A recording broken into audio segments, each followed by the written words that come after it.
Uneducated. Uneducated. We need to get we're it on. first.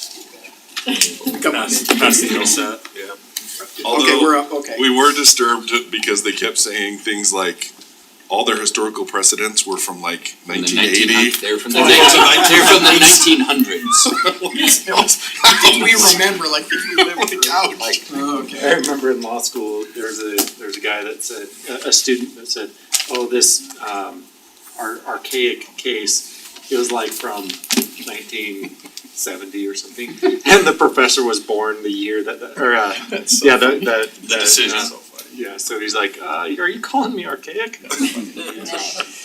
Okay, well, welcome back Stringent to our work decision. meeting. We're gonna jump back into 2.3, discussion of updates to the proposed amendments to Title 10 It's a big to regulate outdoor storage of our recreational and accessory vehicles on private property. Clint? Alright. Well, I talked to Sherry before the meeting and asked I her, got my box.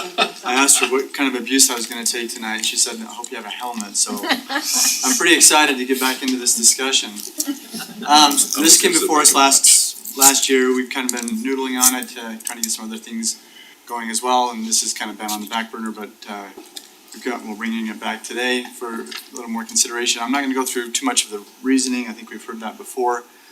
I will go through some of the existing ordinances we have in place now in terms of where you can and can't park things. We have a parking standard for storage of inoperative vehicles.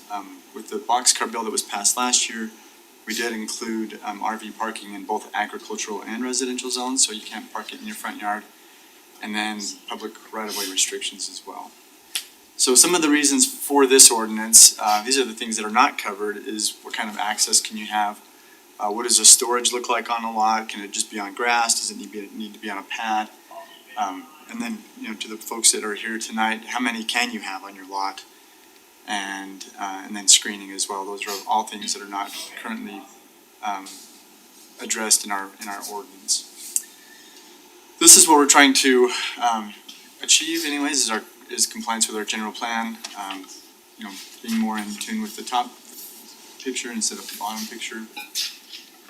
So the things that we have to think about in terms of zoning compliance are two things. The first one is it harmonious with the character of development of Harriman, right, for existing and future Harriman residents? And then the next question is, does this proposed ordinance adversely affect Harriman residents and their properties? So, having listened to some of the comments from the last meeting, we have made a list of changes to the ordinance. The first one being we added the definition of accessory vehicle. So as we looked at this with the planning commission, a lot of times the question came up, well, what if they have utility trailers and then they have RVs as well that they're storing on their properties? And so we just kind of clumped everything under the accessory vehicle. So any kind of utility trailer and a recreational vehicle, those are all included in the definition of an accessory vehicle.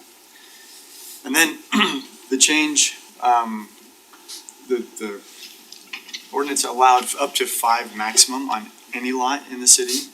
And that, when that came before the council, it seemed like there wanted to be some changes there. So we went through and made a few changes to that to make it a little more probably realistic and flexible. And having passed this around our staff, there have been a few more changes that I'll talk about in a minute. There was a section in there, and I don't know if any of you remember this, but it talked about how many of a certain type of vehicle, I remember Sherry was ripped. Start to finish, I think Sherry was ripped. But, so anyways, we took that whole section out and just tried to simplify it so it wasn't as confusing. Reorganized some of the language. That has to do with access, and then specified some of the materials you could use for access and RV storage pads. So this is the proposal, right? So from 0 to a half an acre, you can have up to 3. Half acre to 1, you can have 5, and then more than 1 acre. So on no residential lot should there ever be more than 7 total recreational or accessory vehicles, which includes utility trailers and any of these vehicles you see here. This is outside, correct? If they have, Outside. If they have, Yeah. If it's inside of a building, they can put as many as they want. And we have some fairly large accessory structures, so they probably could. So having passed this around our staff, we have a few changes that we maybe we would like to suggest, or at least see where the council wants to go with these. So being more realistic, I guess, from 0 to a quarter acre, a total of 3. And then providing a little more flexibility, so anywhere from a quarter of an acre up to 1 acre, a total of 5. There's a lot of properties that are between that, that are kind of differently shaped, whether it be on a cul-de-sac that, allows them to have a little more storage in their backyard versus a normal shaped lot, and then keeping the maximum at 7. I just put this together kind of to give an idea, and these are obviously not to scale. So on the bottom, these are the acreages across the bottom. So this is a 0.14, 0.29, half an acre, and then just over an acre. So these are, this is for example, a low impact example. This is how they currently exist now. You can see that this large parcel has one accessory or one RV structure on there, or RV vehicle on there. This would be the median proposal. So again, placing 2 on the smaller lot, 3, I don't know why I didn't put 3 on this one, but putting 3 on this just over a quarter acre, a couple on this half acre, and then this is a total of 5 on this 1 acre lot, and then maxing everything out. And so these are on the smaller lots. This is an 8 by 25. Everything else, these are all 8 by 50, which is like a kind of a standard or a maximum size for an accessory vehicle. And we would not assume that these would ever be that large on all of these lots, but just to give an idea of what could possibly happen on a residential lot. So just kind of for visual sake, running those through. In terms of impact, we had our GIS team go through and identify how many lots were within, different criteria, different sizes anyways. So this first one, and this is with the modified proposal of having, from 0 to a quarter acre, 3, quarter acre to half, or to 1 acre is 5, and then Hey, more than can I that, so. interrupt you really fast, because I'm sorry, I think this was on the staff report, but I can't remember. Are these acreage with a home on, with a primary resident on them? This is gross. These are just residential lots and their acreage. But it doesn't mean any of these have homes on them, right? This, because Homes or no homes, could be a Okay, vacant lot, okay. could be a, Okay, perfect, thank you. right, Because Olympia Hills, it could be, right, and we don't have any lots out there right now. right, okay, thank you. I just wanted to make sure, because I know the ordinance stipulated we had to have a primary resident. Right, so it's only an accessory use. And this didn't take that into account. This just counting the number of parcels we have at this size from the GIS standpoint. Yeah. Right, strictly looking at residential lot sizes and different criteria. So this large, this first camp is where most of the residents kind of fall into. Just maybe over, 7,000 lots there. That would be allowed to have those 3 RV or accessory vehicles.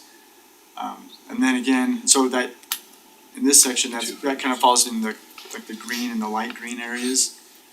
This next section of a quarter acre up to 1 acre would be able to have 5, and that falls more in kind of the orange and light, the yellow and light orange. And then anything over, anything in the reds and dark oranges are gonna be that 7 accessory structures on them. I just threw this in there if you wanted to get a closer view of looking at the city as a whole, where might more accessory vehicles be anticipated in terms of storage or locations. That is a mind-boggling conclusion, those counts. That's cool. That is something that should be just shouted to our legislature, this idea that, that they think Harriman is 1 acre parcels and horse properties and stuff like that. There's 13,000 lots and there's less than 1,000 of them that are bigger than a half an acre. Yeah. 264 at an acre or bigger? That's all we're. Yeah. How dare you bring And several of logic those into are this? So a couple of questions for tonight. Right. This first one is, what is the right number of accessory vehicles? Do you feel like we have it right now, or do you want to make adjustments to those? Some of the questions I got from staff and other folks is, if it's screened, does it really matter? If you can't see it from the street, does anybody care? Do the proposed regulations, so if we require them to have a paved driveway and a paved access, is that gonna restrict properties enough where the number doesn't matter either. And then when and does it become a problem to have too many? The second question here is, should we look to expand RV storage throughout the city? So right now, it's only permitted in the M1 and M2 zones, which is a pretty small portion of the city. Should that be expanded to occur in other zones, or should we create those zones in other locations that might be closer to large lots that could potentially use that, would be more accommodating for them to store it on their properties? And then this last one is probably something we should address, just in terms of home occupations. Do we want to open this up for, do we want to allow RV storage for home occupations? And again, if we did that, is there a maximum number possible? This last one here, the home occupation and RV storage, that would probably come back to the council as a different ordinance amendment. So we wouldn't really get into the weeds on that one too much tonight, but just, considering that. So I'll leave it here. Well, I'll just go through a quick summary of what this ordinance does and does not do. It defines what an RV and accessory vehicle is. It makes consistent standards for all of the residential zones. RV storage is only allowed as an accessory use. So if there's no home or no primary use on the property, you can't store your RV there. And then limits based on lot size, screening. There's requirements for driveway widening. This is primarily so that people aren't driving over the curb, damaging the curb that we have to come back and replace over time. Requiring them in the side and behind the home. There is one stipulation that allows occupancy of RVs, but that's only when a home is being built, actively built on a lot. So the applicant would have to hold a building permit and be actively working on that home to have that use. And then there's a provision that grants residents 1 year from the time that this ordinance gets approved before actual enforcement starts to take place on this proposed ordinance. So I just wanna make sure the accessory use means there has to be a primary. Primary use. So RV storage is not a primary use. Got it, okay. In any lot. It'd be totally accessories. You'd have to have, maybe on an agricultural lot, I guess you could have a garden or something like that and have an RV if that, if it's a primary use, but primarily it's gonna be a home on the lot with RV storage. Understood. It also stipulates that any portion or storage area should have a hard surface of some type or improvements. So say I have an acre lot in my back far corner, I can't be parking this on top of the weeds. Right. And I have to have an asphalt or improved surface all the way back to that location. That's what the ordinance would require. I don't know, and that, I guess that comes down to a question of enforcement. If, say that you can see somebody's got an access, I think, what we want to try to do is just restrict tracking. So if they're dragging their RV from back behind their house through the mud or whatever it is, across their yard and then out onto the street, but at least when they get up to the front of their house, they're on a hard surface to help track that off before they get into the public street. So you're saying those requirements are just for front, or you're gonna require They'd be for pad those. accessory? That's for the total anywhere on the property, is that what it reads?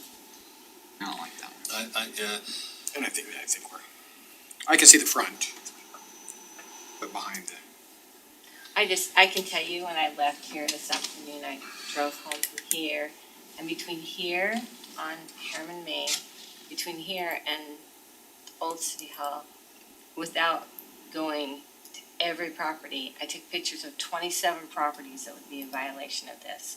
And so I'm not supportive of that. I'm not gonna tell somebody who's lived here for 30 years that now they can't park their trailer right there. Or else if they do, they have to come in and dig it up, they gotta bring in either concrete, asphalt, or loaded gravel, encase it in concrete to park their trailer where they've had it forever. I just think that is crazy, because the last thing, 1 year from ordinance adoption, it doesn't give any grandfathering. You have to comply within a year. And there is some stipulation in here, before strict enforcement, is exactly what the language said, so it's like, so it's intending to strictly enforce it, which we should, if we're gonna pass an ordinance, we should say, enforce it, right? But I can't do that Realistic personally. is that? You'd have to hire several full-time people. Right. Can you go back a couple slides to where you have the accessory vehicles, the pictures of the different ones? Different types of vehicles? Yeah. It's also my understanding then a motorcycle, like Yeah, a dirt that's bike, a four-wheeler, all Side those by are accessory side, vehicles. So if yeah. you have a family of 6 people and everybody has a dirt bike and you're on a half an acre, you're done. You don't say get to if have that- the if that's last the one. case, I'm in This would only violation. pertain to trailers and stuff like that, things that are pulled. But it doesn't say that in your definition. It lists, it says, any vehicle or trailer which is not considered a passenger car, van, truck, or similar, nor which is typically counted against the required parking cells for residential use. Recreational vehicles, utility trailers are all accessory vehicles. It includes them. We could, we could change the definition to exclude, personal ATVs and stuff like that. Would this not also include commercial vehicles, say like my big cat truck that would be for service and maintenance? Different part So- of the code. A different part of it, okay. There's a provision in here Okay. that says. Those are already covered. Okay. Cause, yeah, and the other thing that I was curious about too, F2, it says construction of accessory vehicles is not permitted in any AR or FR zone. I wonder if you, perhaps you bought a motorhome, I know people do this all the time, they bought a trailer or a motorhome. Or a bus. And they want to redo it, they bring it home and get it and redo it, that's prohibited according to this, is that correct? That would be more, I would look at that as more remodeling. This was, so, Trailer manufacturing or something. yeah, we had an instance up in Ogden, where somebody they were building these on their property and then selling them from there. And it was more in terms of like tiny homes, but I mean, it very well could have been RVs and stuff that they're building back there. So, and if I'm a welder and I weld me a new trailer, then I would be violating this If you're selling it as a business, Right. Doesn't say right? that, I does it? know that, but personal that's, use. I think that's, yeah. It's a different thing. But it doesn't stipulate that, it's construction of a vehicle. So if I wanted to weld me up a trailer, I'd be prohibited from doing that in my backyard. But I'd even see like remodeling or something in construction that would fit this language, should be illegal or. Yeah, so I'm concerned about that. Anyway, I can totally understand. I guess let me back up, I was gonna just let everybody see how I work. Help me really understand. We heard from the gentleman who spoke today, and 100% appreciate that. Help me really understand what is preempting the need for this? What are the complaints coming in, how often, and are they more aesthetic complaints or are they safety complaints? So, when we took this to the planning commission, like we said, it went kind of together with that boxcar bill. They had enough concerns where they felt like they wanted to draft an ordinance specifically for this. I went out and drove around several neighborhoods. I found the same thing you did. Several of them parked in the front yard. A lot of them, they might obstruct. The vehicles are parked in the front yard too, right? You're gonna get your big F-350s or whatever that Right. obstruct views. But these are parked for long periods of time. A lot of them extended over the sidewalks, which already isn't permitted by Right. the ordinance. And I think that part of it is, in terms of aesthetics, I think that was something that they did want to address. When you're looking up and down your street and you just see RV after RV after RV in your neighborhood, is that really what you kind of It seems expect? like It's also- it seems like most of those are front yard issues though. Right. It's a status symbol though, isn't it? I was like, then they have a lot more money than I do, because I can't afford RV in my front yard. And just remember that aesthetic concern also becomes also a economic impact, right? It does impact desirability, property values. Yeah, so we talked about this when I met Yeah. with you guys. I can tell you that it will never affect your appraised value. So when somebody says it affects your property value, an appraiser doesn't come in, they can come in, they come and measure your home, measure your yard. Now, sellability, you can argue that, but property values on your appraiser, it can't affect that, it just simply It doesn't. can. Well, It it's not, doesn't, because of what it does is an appraisal determines your value based on one of two things. Either the amount of rent that it generates for a commercial property or a rental property. Right. Or number two, how your property compares to other homes that have sold. Those are the only two values that are determined. So if your home's a little bigger or a little smaller, they make adjustments compared to a home that's already sold. right, So if, because of a lack of aesthetics in a neighborhood, homes are selling generally for less, then all the homes in that neighborhood are going to appraise for less because of that aesthetic reason. I guess I'll agree with you in some theory, but we're not talking about that it's affecting every home in the neighborhood. I guess it, You have to show me that there's an area that's the case, right? But it's so, that the aesthetic is so bad that that's happening. So in residential appraisal, this has been my world for 30 years, okay? In a residential appraisal, the homes that are within a quarter mile of where your home is located are given the highest consideration and Right. determination of your value. Pre and past sales. Well, the ones that are a quarter mile that have been within the last 6 months are the most significant in determining your value. So if they are on your street and they have impacted other sales, they are going to directly impact your appraised value. But there's no correlation of front rental RVs or trailers. Yeah. Oh, I or- guarantee, I think. I guess, Sure there have is. you ever? If you go into a neighborhood and all the front yards are full of trailers or whatever, it's a less desirable neighborhood, it's just the way it is. Have you ever driven into, I've driven into expensive neighborhoods and seen a great big RV parked along the side of the house, but you can still see it. And I don't go, wow, I would never buy a house there because look at that big honking RV. You know what I mean? I guess it just, But if you had 10 of them lined up and they were all had something poking out, front yard side, yeah, I think it's gonna affect. I guess it There's just gonna be depends certain on what's neighborhoods. poking out. So for me, a big determining factor is, it sounds like for the actual safety issues you're citing and the specific aesthetic issues that's being discussed, it seems like that's a front yard, I would agree. I agree. not Mostly, not yes. on the lot problem. I think But if your house is adjacent to somebody who's got an extraordinary number of vehicles in the backyard, that's probably impacting I think you. I just wanna separate the 2 points here, right? Because for me, as I've Also said, access I've said with points. almost all of these, and go back to the animal discussion and stuff, please don't. But it's, Just say the sense. what problem are we trying to solve? Let's zero in on the actual problem, Agree. right? And not try to prevent problems that we're thinking there could be or might be, right? So to me, that seems like that's the main problem, and then for me, it's, okay, is that problem health and safety, right? So if I'm gonna infringe on someone else's rights, I have my property rights, but what my neighbor does on his property can affect mine and vice versa. That's why we have this system, right? And some rules, some guide rails to follow.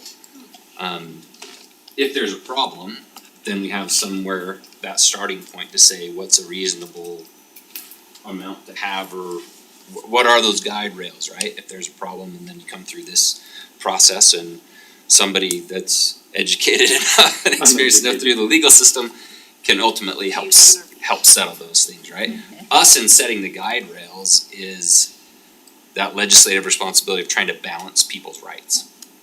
And both sets, in my mind, have rights here. So for me, it's the aesthetics is part of it, and I would give that this is just me personally, I would give that weight in the front yard. But aesthetics in the backyard, especially if it's fenced and things, I mean, if you're looking down from your second story window and you just don't like how it looks in somebody's yard, I don't need that. If you're driving by and you see trailer tops in their backyard above the fence, I can't make that jump. If the issue is that it's being used, so to me, there's a difference in the aesthetic thing, front yard versus backyard, even for the valuation purposes, right? Driving down the street, what does it look like? But then to me, there's the health and safety. So if they're hanging over the curbs and things, that's already addressed in Yeah. other areas.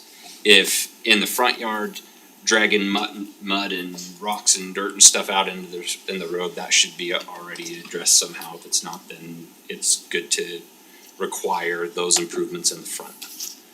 But if it's in the back, I think that's a jump. The next thing for me is the health and safety, right? So I have the health and safety in the front, I think is, and correct me if I'm wrong, is addressed in a lot of other parts. Go into somebody's backyard, pick any of those sizes, if it's unkept, so I have several trailers in my backyard right now. It's on plain dirt, but I keep the weeds down. I maintain it. We have an My- ordinance about weeds also. Right, and all those things, but it's dirt, and when it's been rainy and stuff, it's muddy. That's what it is. Is it causing a problem for my neighbors? No. If it is, if I'm not keeping it up, then that's gonna upset them, right? So is that health and safety? I don't know. If I'm storing 10 trailers back there, and even if it's for family members, and I have struggled with this one, cause I mean, I can see storing a brother-in-law's or father's or somebody's trailer back there, cause I have space and they don't. But if they're constantly coming in and out and pulling those things in and out across the driveway, across the sidewalk, and my neighbors have got little kids and things, then there's a safety issue. So to me, that stuff goes over into, is it being used commercially versus residential? Does that make sense? So I think if we can go to your one of the issues, that one you said you're gonna stay on, but then went past it.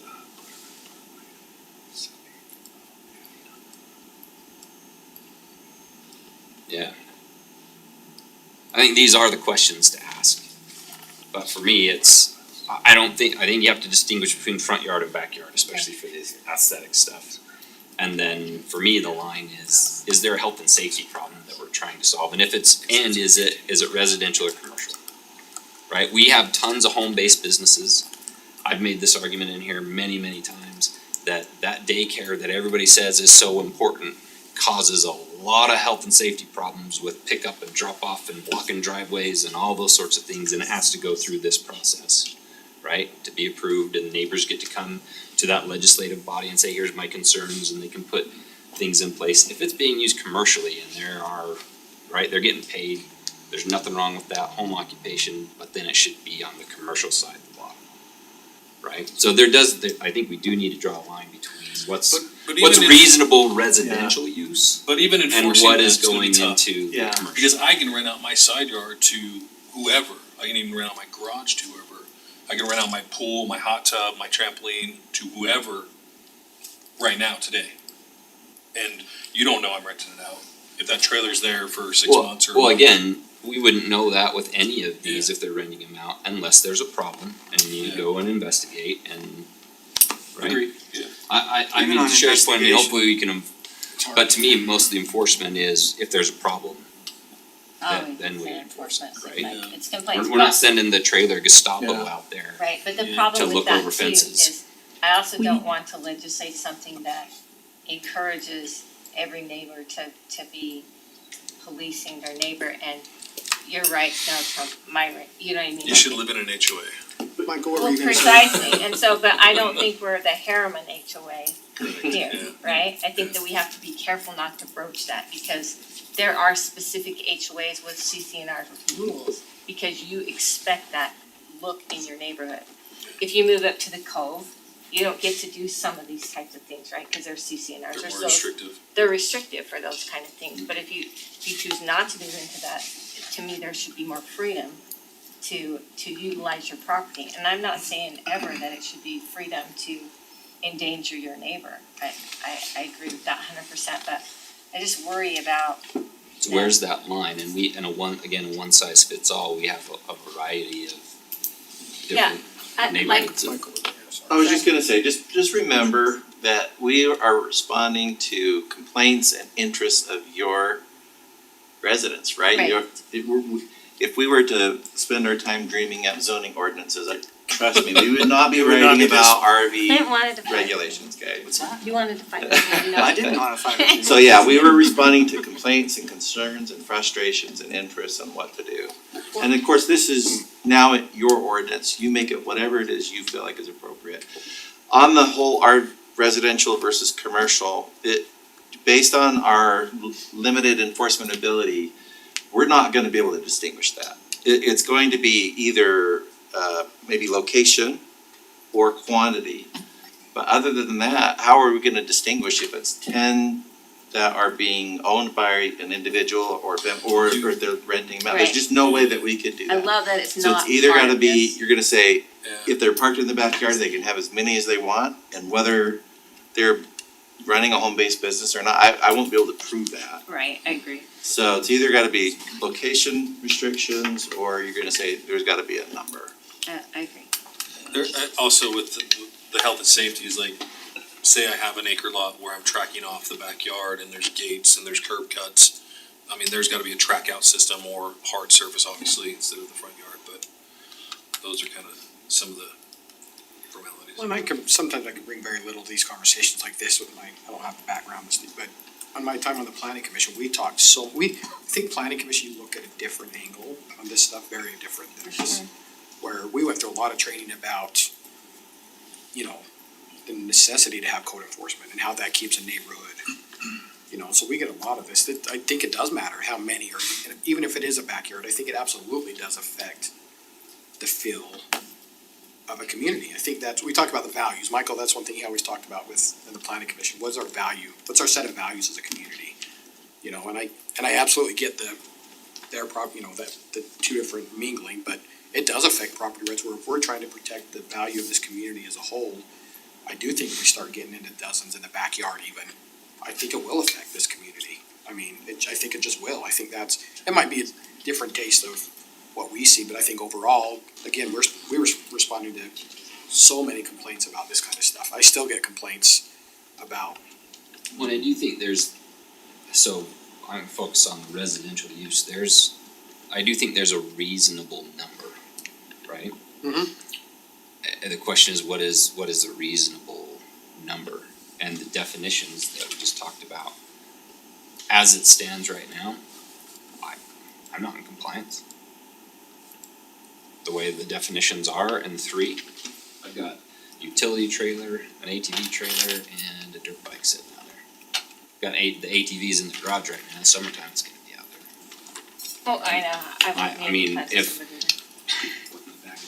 camp anymore, if we're gonna do any of that, then there's gonna be a trailer or a motorhome. So, and my properties can handle it, and it's fine. So what's a reasonable number? So I just wrote down, okay, so trailers, a utility trailer, a covered utility trailer, right? Open utility, a covered utility, a horse trailer, right? Got a lot of people that, my brother lives in Bluffdale and boards horses for people. Well, we get a horse, we have a horse trailer. There's 3 of those right now. A boat, right? You gotta have your ski boat and your bass A boat. motor. I mean, so just a personal use, if you have so I'm on a half acre, right? I could have one of each of those, and I would think that that's reasonable. No, and I agree, and I think that's where I asked Mike, these numbers that they're proposing we're very conservative compared to other communities around. These are high compared to other cities. But I think around. that meets our, And that's what I'm saying, I think we have to put a limit. I don't have a problem with them being a little bit higher, cause I think that is our value system out here, we do have. But I do think we have to have a limit, even in the But I mean, backyard. to continue that train of thought, I mean, that's one of each of those things. And that's 5, right? So, is there 10? Is that reasonable? Probably not, right? Is it 5? Is it 7? What's a reasonable number? but are you gonna own 7 RVs or 5 RVs? in addition to that. Yeah, that's. Well, that's what I tough part, said, right? Yeah. So one of those for my personal Yeah. use, that's reasonable, but you get much over that, and is that really Yeah. reasonable? They're not comparable size wise, right? True, yeah. Well, that's Very the true, problem yeah. too, even in the picture up here, you're not gonna have that many 8x50s, right? I don't have a single 8x50 on my whole property, but I'm not in compliance with that, right? And if you add in my 4-wheelers and stuff, then I'd be really in a mess, right? So I think that those should definitely not be included in this. Those definitions need to change. The other real issue I have with, and I'm not disagreeing with the front yard thing, but what's the little dirt road right here just past the light, the subdivision that's another dirt road in Harriman? Okay, well, all those people, if you're gonna No, enforce that's this, you don't even have, you have a dirt road that they have to access, why the heck you telling them they have to? There's actually, Yeah, Chris, there's actually several Gina in Road. Old Town. Yeah, exactly, so I'm just saying that you can't tell them that they have to have their things parked on a concrete or asphalt and you letting them come out on a dirt road, that's ridiculous. You know what I mean, so some of those kind of things, I'm like, I guess I have issues with the no grandfathering, because if you've lived here for 40 years, I drove by, I have a picture of it on my phone. I know that camp trailer has probably been sitting right there for 40 years. I'm gonna see it every time I drive by there, so you're gonna tell them they have to go spend money on a privacy fence to block that all in, so you can't see it. And you're also gonna tell them that they have to invest some money into putting that kind of infrastructure in their backyard. This is an unfunded mandate from this government. So Sherry, we could, first of all, when you claim a grandfathered right, it's because it was legal at some point in time, right? Well, it technically is, because it's not disallowed right now. Okay, so if we were to maintain that, cause that's really typical, right? Mhm.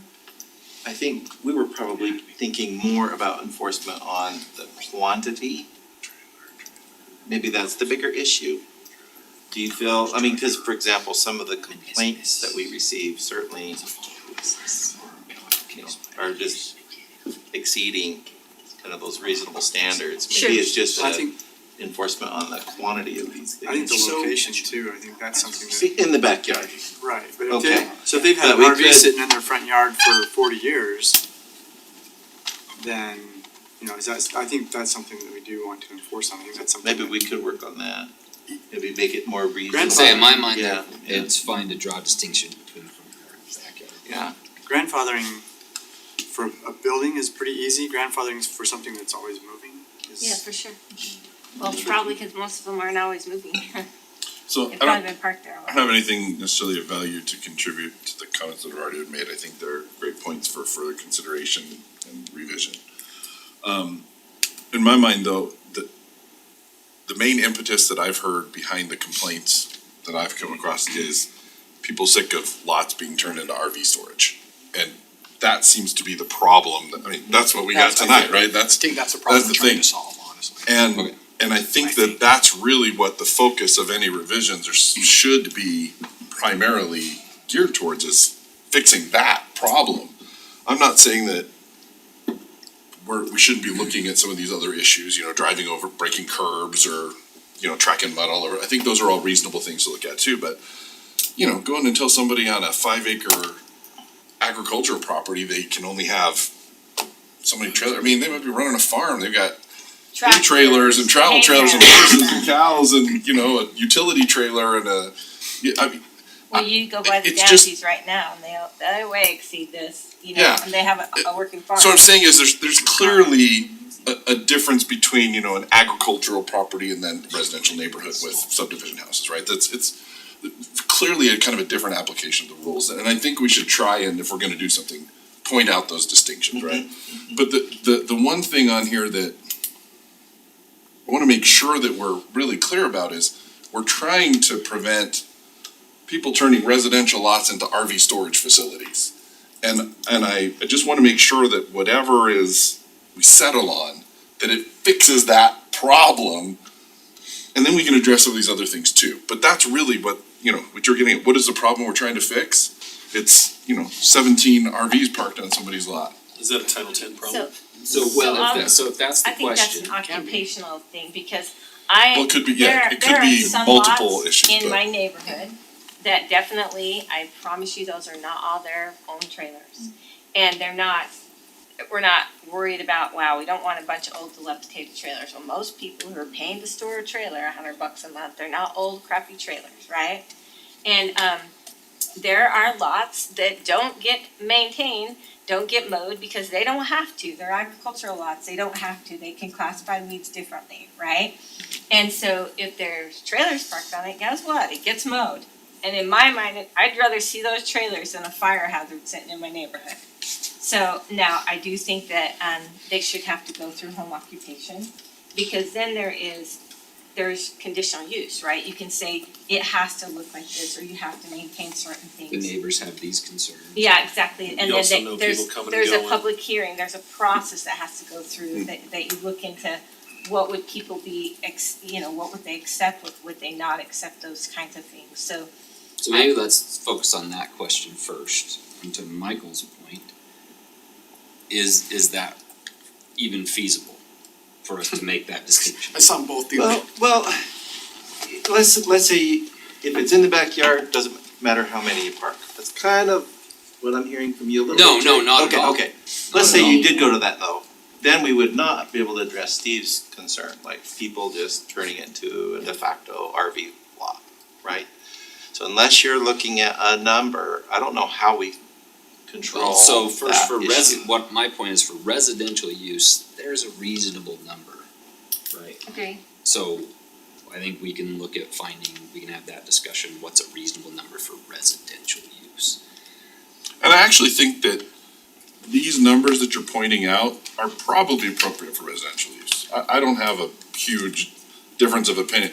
I think 5 on a quarter acre maybe is a little too much, and then only 3 up to a half acre might be a little small. So maybe there's like a third acre spot in there instead of the quarter acre spot. I don't know. That just, when I saw the pictures, Yeah, it depends on the Too size. many on Part of one, it, yeah, too, part yeah, of it, so- your lot's gonna Anyway, determine what you yeah. could really. there's never, Half one the size lots is you not can't- gonna fit all, we Half know the that. small lots, you can't, there's not enough You're not width getting anything between down the you and side. the They house. can't You get can't right, get right, very right. much. Yeah. Yeah, totally get, right. So I think that's good, but I Self-solving. think that there should be a difference in how the rules are applied to agriculturally zoned areas versus a residential area. And there's gonna be some areas where we have some conflicts, right? That they're zoned R, but they're 1 acre and they're being used mostly agriculturally, you Still got livestock ag, or but whatever, they're- right, yeah. So we may have to figure out how we resolve some of those issues, but, you know, if it's an R and it's an acre, they still get 7. I mean, how many 1 acre Rs are we gonna have that have more than 7? It's just, Agree. I think we're trying to thread a needle that's not that narrow, right? But we do have a lot of just typical residential subdivisions that are in A zones. You Yeah, know that, yeah. Right. But but again, those are quarter acre lots and, you know, that kind of thing. And I just So- haven't heard, what would be the trigger or the distinction between residential or somebody running a home-based business? That's what I- There's no way that I can prove one isn't the other. And that's the thing, is if you limit it by type, then that's a bigger issue of like how, like, if I've got 3 20-foot RVs and a fifth wheel in there, like, obviously we're not, it's not on mine. Is there a Yeah, that number was there? in there But if originally. I'm Yeah. saying, We got rid hey, of it. I just Yeah. happen to have a real, you know, I'm a RV aficionado. And each kid's got an RV, Yeah, all right? my kids and my neighbors, my uncle and. Or I've got my camping cousin one, my and- hunting one, my. Yeah, and I like them all parked here so I can look Yeah. at them because they're aesthetically pleasing to me. I'm not running a business. Yeah, you can get You way know? in the weeds, yeah, unless you're checking registrations and stuff and. Yeah, I mean, yeah. we're getting. Yeah. But again, I think we're talking about pretty dramatic examples. I agree. And I don't think that we should be making an ordinance towards the dramatic examples. I think we need an ordinance that covers most of the situations and then figure out how to deal with Because those most- just crazy weird things. Yeah, and I guess what I'm not doing a good job articulating is that is there consistency in where we're viewing, so if people are gonna complain about anything they don't like. I screen all those complaints I get from my neighbors and constituents. I only bring it to you guys if I think there's some validity to it, right? I try to walk them through, it's not really realistic to want us to come and be the door color Gestapo, right? I mean, whatever it is about their neighbor's house that's bugging them. Or Like the that's for you street and your light neighbor to talk clears through, them out. don't look for me to, don't make your problem my problem. Right? That's between you and your neighbor, it's not everybody else's issue. So, and I think there's an element to every one of these ordinances that we do that. So, at what point do we wade in? To me, it's the health and the safety thing, right? If it's just that I don't like that there's that many back there, but there's not really a health or safety problem, that's where I think it's tough. So to me, it's the how many is, if it's residential use, and I've said this before, if I buy a home in a residentially zoned area, I should be reasonably assured that it's being used for residential purposes, right? And if it's gonna be a business, there needs to be a process to go through, whatever that business use is, to address the impacts that come with that are outside of residential. Number is an easy way to do this. I think maybe we focus the next part of the discussion on what's a reasonable number for a residential use. Yeah, and I would also just throw out there that if you allow 7 on an acre, but no more than 7 if you have 20 acres, that seems unreasonable I to would me agree as well, I also. think there needs to be It feels another, like it should be more step. compounding. I have a proposal. Let's hear it. Why don't we introduce an idea that you're gonna set some kind of threshold, and then if somebody wants to exceed that threshold, you're gonna have to go like from a permitted use to a conditional use. And then there would be some additional level of review, either administrative or possibly with the planning commission. Now that threshold, whatever that is, you could decide as a body what that number should be, but maybe we could create at least a structure I like that would allow that, right? yeah. And then we will also talk about whether or not you're comfortable letting somebody run a home occupation where they are renting out part of their property for storage. Yeah. That's another issue, but let's What's- maybe bring What's back the a largest structure. single parcel that exists in our city? I don't know. Residential, I'm curious. We'll We'll have to at look. least But 5 acres. let's, probably. let's just give you the framework that would do that. Yeah, I mean, and then if you I guys look at can the adjust Dancy property, it's like, would number, it feel 60. right to say they could only Yeah. have 7 Yeah, on 80 on acres. 80 Yeah. acres? Yeah, that's what I'm wondering, if it's a whole bunch of parcels or if it's just one, There's Yeah. very one limited. large single parcel, you know? So maybe part of that we can address, there aren't many of those left, and No, I would- they probably right. won't, in 10 years. it's So we not- don't need a policy that goes, you know, quarter 5, acre, 10, half 15, acre, 1 20. acre, 5 acres, 10 acres, 20, 50, 100, you know, we don't need to go that way, right, I think okay. you have that. Help me understand, cause to me, it's like animals, right? If you're on a half an acre, you Here it get comes. 2. chickens. If you're on an acre, you get 4. It compounds depending on the size of your lot. And so to me, it seems like why wouldn't it compound based on the size of your lot? If you had 2 acres, maybe you have 14 that are allowed because you're on 2 acres. It's the same footprint is my point, if you're on 1 or 2. I just don't understand why it wouldn't just compound like that. So that's something we could On the look at conditional again side. in there. And I don't But think here's you the get- that you only have thing I would say about that, Sherry, is that then you potentially get towards the problem that we're trying to solve, Commercial right? side of For it. sure. Then you get to the thing like, okay, because you have 2 acres, you can park 11 rentals on your property and not be in violation, but now you have a home-based business thing, that's a different, right? Yeah. And so, And they're I all think there coming, might, they're still all coming in and out of the same entrance probably, right? And Yeah. there's a intensity of that Safety. impact. yeah, so I think that, to Michael's point, I think we need to come up with a threshold. I'm not so sure that there should be just this continuing exponential number based on, there's somewhere, there's a Yeah, number, when you exceed, you need to come through some kind of a And I do like process. that, so here's our limit, and then if you want to go beyond that, come in and help me understand There's a why we should process. allow it. Right. Yeah, Yeah, And then they could get it, you know, if it's, hey, I've got 6 different trailers and I'm on, you know, this size of a lot, that totally makes sense, go for it. So it sounds like we have yeah. maybe a plan for that. There are a couple questions I think are really important that maybe these are kind of yes, look at them, or no. Should we look at expanding additional areas to allow additional RV storage, which is the paid, like No. commercial?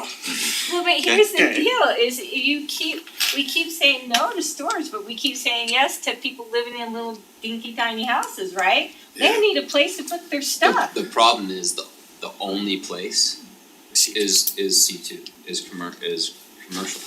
But We would give for up. now, And those are so, and we've seen it already with the one that wanted to come in with They're very under the lucrative. guise of other things connected to it, and we, I think very astutely put some restrictions on that. It's so easy and quick to build these. We've seen other Well, places I where it agree. just And goes they're up profitable as all get out, Very, too, very yeah. profitable. lose that, there's 0 retail sales tax, 0. So at the end of my street, on 7300, there's a storage facility there. People can park there. Cascade, love it. You know, it's Danzy's, and they can park there, that's his retirement program actually, if you ask him. People can park their RVs in the center, there's places to store their stuff. But I think that we have to be so careful with saying no to storage stuff, because We'll we're come and ask for the creating the zone, need. Yeah, that's what, you can come ask for as a rezone. rather than just open it up to everything that's zone C2. No, I agree, I don't Right. want everything in the C2 either, If that's you crazy. want, I'm not against having storage. Correct. If they want it and come in, look at that piece and change the zone. Okay, so for instance, we have a property that was mentioned while we were in the other room. It's on Butterfield, right? It's, 73 or 80. no, it's not that far. It's not that No, far. it's not. It's a little bit past this four-way. Probably on 60. Butterfield. 66. Oh, yeah, I know where that is, right, Okay. yeah. There's a residential home there, and for sure, those are not all their trailers, Yeah, right? I know. On I've my seen it. street, seen it 1700, advertised. right? He built a berm, And put they're up a technically security in the fence, front and yard. those are all lined up. He rolled out, artificial turf, and those is for sure a facility where he's renting that out, right? And so it's like, are we opposed to him coming in and asking a rezone in a residential neighborhood to allow that? You can ask for it, there's a process for it. Right? I And just- public hearing and And that the was neighbors kind of get to have I input made and, the yeah. quip that these new developments should include storage areas, Yeah. right, and residential. Yeah. And some of the higher density ones actually do, right? Go to a bunch of the townhomes and apartments and they've got an area of garages and storage and things that So they can pay important. for right there. So I'm not opposed to rezoning Okay, residential areas for it because it's a need, but I don't I wanna think give those- up the very limited commercial areas. No, I agree. I think I those agree. would I fill like out that. developers Yeah. should reconsider too, how, like, you build a couple of houses on you know, lots or whatever, you build 6 houses, you make so much money. You build a storage place, you'd be making revenue for a long time. I bet you But worked that's on a not the lot business more. they're in. But I that, know, and but the still. problem is there'll be pushback from residents in those areas too. But what I'm saying is, even if But- it's but not that- their but business, that's- somebody who wants a business would pay. Right. So And Good that's kind of value my for point that is that's land. the process. I'm to getting a go sense through. there are at least not three of you looking to expand it right at the Correct. moment you would, Yes. okay. Yeah. And then, Nathan Thurman, councilman. It's got it. no, Councilman, Good job. I like to give you a chance to talk, but Good I job. also wanna kind Please of keep move us us along. along. Cause I'm not gonna do tonight. Well, I think, And I think that we are saying we would Where'd you be go? willing to expand as long as they came in and asked for a rezone. Correct, and you're it not wasn't looking to using change the RCP. zones, we would do a rezone to Yes. property, we wouldn't just say it can go in C2. Right. Okay, which is. Nathan, I was just gonna say, I think that second option obviously is not part of this proposal. Right. I think what we would do is just do a quick analysis of places that might be suitable for RV storage, but does not take away from our prime commercial I'm location. fine with that, yep. So, and we can do that analysis and bring that to you in a future work Yep. meeting. And would we just let that be developer based? Just let that come in on request as people. It could, the want. problem is that if we are restricting it to only M1 and M2, there's only certain places in the city where we want manufacturing districts, right? So we probably have to come up with a different tool, but we gotta find out where could we even have I them. like it. So, Yeah. and it seems like the third one is, we've been talking about that, we'll address Yeah. that. And We'll maybe, include that just maybe as if a we by address- way of Coming from, reference. Yeah. that's the and question. sometimes if you But- address the so, second yeah. bullet, maybe What's you address the a third one Yeah. with it, right? Yeah. And that's what we're So focusing. Nathan, I really do think, What's a reason? I have a feeling for what we need to do. And then I'll go back and say, I love the work that you guys put into this, and I'm sorry that it's never sometimes easy getting past this to read minds at the council, good luck. Cause we change our minds too. But What? thank That's you for okay. the hard work that you've done. I really like Absolutely your consistent. solution, Michael, because it speaks to my personal overall concern of picking what I see as kind of an arbitrary number, right? And what's reasonable to one person and usually, again, these things are guide rails and help us resolve an issue when there's conflict. Yeah. So if we have a set number, what they are is if that's the number, but there's a process to go through, right? Where reasonable people get to hear those concerns and help determine, right, in those situations, that makes total sense. And then I would also ask how you guys felt about the like motorcycle, four-wheeler kind of stuff. Yeah, those should be Remove excluded the from definition. that, Yeah. yeah, We, And and they we heard Change the that, we definition can on address the that. definition. That's easy enough. Yeah. RVs. And we'll mosquito clarify That was on never the intention. enforcement option, like old grandfather. Yeah, I don't We'll think clarify we ever that. thought the motorcycles. And the requirement for the improvements in the Yeah. backyard. But we're okay with the improvements in the front yard to reduce tracking or. I think it's driving- any access point I don't think if you do front or back, it'd be more of an access point. It's point of access. Point of access. So What if they're about- parking their trailer just behind their fence on a side yard, or say they're parking it 20 feet back from their fence, you don't want that to be improved, or is that okay if it's in their backyard? Yeah, I don't wanna be, I think you need to have the roll-off area, that Yep. cleaning it off, otherwise you will have problems. And it probably needs to be defined as like 20 feet Yeah. of gravel or whatever, or Yeah. improvements or something. But so you're talking between I'll- the street I'll be access quiet. point and Yeah, where it's stored, there has to be Yeah, a certain amount of where roll-off they- space, yeah. I'll be quite candid, so, okay, you all came and put a sidewalk and a curb and gutter in front of my house, and I had a gravel driveway long before you ever came with your sidewalk. And now I'm gonna be penalized because I drive across your sidewalk and I have a gravel driveway, so what about that? I think we're fine, I think I'm fine It's with not, it gravel tracks, of an improvement. But it tracks. Yeah, Yeah, I If I think drive, if I drive through it, I have road base, if I drive through it onto the sidewalk, it tracks. so it has more to do with like the mud and things from the stormwater stuff that we're required as a Right. city to be So, enforcing. so what's the solution to that? Is the city gonna come and help with that mandate too? Are you gonna help me put in asphalt in front of the sidewalk? it doesn't have to be asphalt, it just has to be an improved surface. What's improved? I have. But I don't think that's a Usually city mandated, we're having to follow. Compacted gravel works usually. No, I don't mean to be grown. No, I no, just, yeah. I'm like, but that's a concern, right? I just It's think that there's a difference between rolling through the mud, coming over the curb and going under the street, And it and should having have, something that I would, knocks some of that dirt I and would mud say an off improved before you get there. approach or an approved cut approach or something like that as And you well. all are gonna require that when I pull it out onto the dirt road in Harriman too, because there's several of those, right? So what are you gonna do So about I was the just dirt thinking roads? about the dirt roads, the ones that I can Yeah. think of, including the one you're referencing, I believe are all private.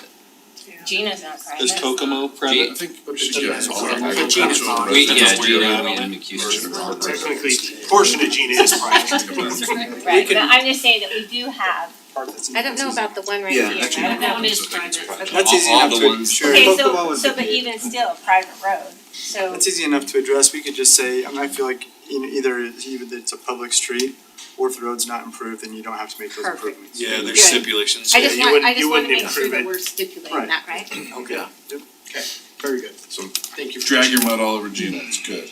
I hit that wall tonight, so thank you for pushing that along. You wanna fill those potholes? I said I'll fill in some of the holes. Right, yeah, get the mud, The fill in the trailers. potholes, yeah, that'd be great, good trade-off. Okay, well, thank you, the Atkinsons, for staying, thank you for your comments tonight, so. Thanks, guys, hopefully we didn't make you too irritated. Just saying, If I'm that's sure you'll be sincere, coming I'm back soon. surprised, yeah. Can I say one thing? Sure. I don't know if you guys know, but we live on over an acre and we received a flyer because they target people who live on big properties of a company that says, we will find people to come and put their motorhomes on your property and make you money. Oh, I gotta say. Yeah, and it's like, so that's not helping. You know, they're encouraging it and we, you know, I was horrified. Yeah, hopefully this will. Yeah, so thank you. This has Yes. been really helpful. I also think you could exempt agricultural equipment, cause we have some. Oh, that's I good. agree. If it's being Good used on the idea, yeah. property, I love it. you got a thrasher or a baler or something, then Yeah, it wouldn't be included in Tractor, that. yeah. That's a good point, easy. maybe that should be excluded as the Thanks same again. thing. You can as recruit horse, him to run for council. There you go. My Kidding. camp trailer is agriculture. We should've let them solve it from the beginning, we've been done in 12 minutes. You're gonna put a snowplow on your RV? Okay, 2.4, Good idea. city council policy inspection guidelines for items at work meetings. So, Nathan when I was out of town, my understanding, you had a conversation, council wanted to bring back a policy for consideration, maybe three of you were here. While you're out of town, you can. So I got that, actually watched it, so I drafted this fairly short policy, I think. So the issue is, are there items that were coming to planning, or to work meetings that we're just delaying, we could have gone to, that's an interesting sound. Okay, that we could have, That's magic could have right just there. come straight to the council for action without delaying it, cause we get complaints that our process takes too long. For some of the people complaining, this is not going to change that for them because they have complex issues. But it is something that internally as staff, we will wrestle with, well, does this need to go to a planning, to a work meeting first? It's not terribly difficult, it's not, how did I put it here? It may not have great public interest, it may not, it may be more standard, it doesn't really require a lot of analysis. So, with that in mind, I put together a policy for you all to consider, because it's your meeting, we'll bring you or not bring you whatever you want. And I will just say, I don't think it had anything to do with I don't think it had anything to do with complaints that we were getting. I didn't Oh, base it off we, that. we get complaints. No, I'm just saying, but No, I think the it was reason complaints from us. that I We just have think to see there the are some, same thing four Three times, times, you know? four times. God. and as busy as we've got going on, I think there are certain times we can just, it's just, I don't need to see some things twice. I just don't. And frankly, the reason is we're supposed to like work it out and then you bring it back to us for, but by the time it gets to, you know, a regular general meeting and we haven't seen it in 8 weeks. We're And rehashing. then we're rehashing stuff anyway, so, and in that meeting, we can table stuff, we can continue stuff, we can, you know, there's no, You could send it back to a work meeting. yeah, there's no requirement that in there we have to take action on it, We're so not talking it doesn't we're really not matter, talking it's the big. same time anyway, and there's So more the one- candy the out one there, tonight, I it's, think you know, is- come on. The thing is a policy like this can go both ways, right? So the one item we had in there tonight that the public probably cares about, we had zero information for them and zero discussion. It was all done in here. Yeah. And we just said, yeah, we're good. Right? That's, yes. And that's why I think some of those discussions should have been held. So to Steve's point, Not I that mean, they're not we- public, but there, yeah, but people don't know, like Yeah. these folks had no idea that that was discussed in a different room, right? And so as I read through it in between, it was like, it's tough because there's a lot of subjectivity to it. And I'll say, I kind of trust them, so in hindsight, like the Blackridge thing, we had, what, 2 different meetings in here over the course of 4, well, just this most recent, this most recent one over. Just this year. 200, you mean? This most recent round, Yes. right, we had We had them in here. we had one, and then they went and worked on it and came back, what, 2 months later? With the most recent one, and then we're in there to have a public hearing and decision, and like, there was no information. If anybody saw that on there and Evans. watched that, they're like, wait a second. I think that is at the heart of where distrust in the Yeah. legislative That process comes transparency, from, right? Yep. Is that, and it's not an intentional lack of transparency, right? These meetings are public and recorded We've had and this discussion, Yeah, I mean, we've We done our due advertise it on diligence. social media, Right, we so do this- podcasts. we're not obfuscating the debate, for sure, right? But when there's something of significance and we're just going like that in a general meeting, we've already made our minds because we've up. already had We have. hours of debate in work meetings, Right. it can appear as if we're not giving it a significant consideration, right? Or, well, they worked that deal, they had their minds made up before they even got in there. Right, and that's what the public sees, and that's the part that the public participates in, and I like that our meetings have overall gotten shorter and more efficient for sure, but we're starting to tend to be, everything is in the work meeting, and there's no substance in Yeah, the like- general meeting. Yeah, we have 40 minutes of recognitions and 6 minutes of meeting stuff, and then we're back in here, right? There's 25 minutes for recognition. You talk Do you, slow. when you guys actually making a like, point. I know you send this out and say, hey, here's what's gonna be on the next meeting. When do you actually have that done, like Wednesday, like when do you have those prepared and ready to go? So I think where you're saying is I would like to see possibly send it out, follow a policy similar to this, send it out maybe a day or 2 earlier before it goes to the public. And now if we go, we really wanna see that work meeting, you guys, So- you know what I mean, just so if we see Does it change the staff report? When do we have, so it wouldn't be, it would just be the general, it would not be a staff report. That's what I'm saying. We wouldn't have that. Well, we I'm do a- the forecast agenda. Yeah, We we can have, just- so we have agendas that are, we usually meet the Tuesday, Yeah, it's a little. the Tuesday before we publish it to go through what, is this on here for sure? And we see it Thursday, Friday. We- But if we send could it- do that on Tuesday, after your guy, this is. Cause then you could say, one of you Send want it to to move us. it. Yeah, Yeah. but That's where if we don't get it till like Thursday morning, it's really hard to, I don't check my email every 5 seconds, you know what I mean? If you're So- doing something, then you don't get to it till later, then it's too late to say anything, but if we got it a little bit earlier, I will tell you, in my experience, just in other places, work meetings were usually pretty short. The debates took place in a regular meeting. It's Yeah. been different here, and I think maybe we got into the habit of not wanting to disagree out there. Oh, I really don't But- care if we disagree out there or. But I don't know. We if- generally I don't think- care, but yeah. I think. But maybe there was a sense, oh, we need to hammer Maybe. that out here, In the past, so there out have been there issues, it yeah. works cleaner, but the reality is, you tell those kids, oh, it gets worse. They should, if you come to a meeting, you should see, Some What debate. meeting? Meeting, yeah. so I drafted this with our sense, if I would say most things go to a regular meeting and council kicks it to a work meeting if they're concerned. This ordinance, I would like to see Right? that change a lot, yes. I would say there are some exceptions. That ordinance, like we just discussed, probably starts in a work meeting. Just because people get confused But- about it, if they don't hear it, they're like, whoa, you're doing this. But this, but But this, solving it here before it ever goes out there. So frankly, probably the next time, I was gonna that say, should time actually management. go out Well, there for a yes. formal, it doesn't mean you have to decide that night.